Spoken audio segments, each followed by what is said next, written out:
que l'on soit de gauche, de droite, de la Macronie ou de je ne sais quoi ailleurs, on ne peut pas admettre que l'Union européenne avance d'un an le vote de ce cadre pluriannuel financier pour que l'élection présidentielle n'ait aucun effet. Il est clair que si on n'arrête pas l'Union européenne telle qu'elle fonctionne aujourd'hui, elle ne s'arrêtera pas. Et même elle accélérera. Parce que l'Union européenne, elle est comme tout le monde.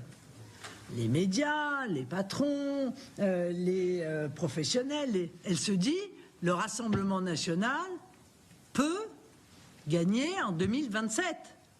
Et un président Rassemblement national, ce ne sera pas la même chose, hein.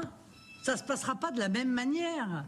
Et donc elle essaye d'accélérer en réalité ces politiques d'absorption des souverainetés nationales parce qu'elle cherche à cranter définitivement le vol de notre souveraineté. Parce que c'est un vol. C'est un vol de notre souveraineté. Bon. Donc, vous avez vu que pour le budget, elle fait la même chose d'ailleurs. Hein. C'est-à-dire que le cadre financier pluriannuel, qui doit normalement être voté fin 2027 pour mise en œuvre en 2028, ils veulent l'avancer et le faire voter fin 2026. Ah bah tiens, au hasard.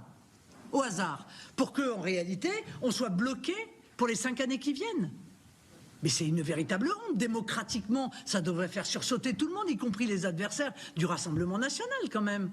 Ou alors, les gens se considèrent déjà comme une vague province de l'Union européenne, avec le doigt sur la couture du pantalon devant Madame von der Leyen. Moi, j'en appelle à la fierté quand même des Français, à leur appétit pour la liberté. On ne peut pas admettre ça. Que l'on soit de gauche, de droite, de la Macronie ou de je ne sais quoi ailleurs, on ne peut pas admettre que l'Union européenne avance d'un an le vote de ce cadre pluriannuel financier pour que l'élection présidentielle n'ait aucun effet.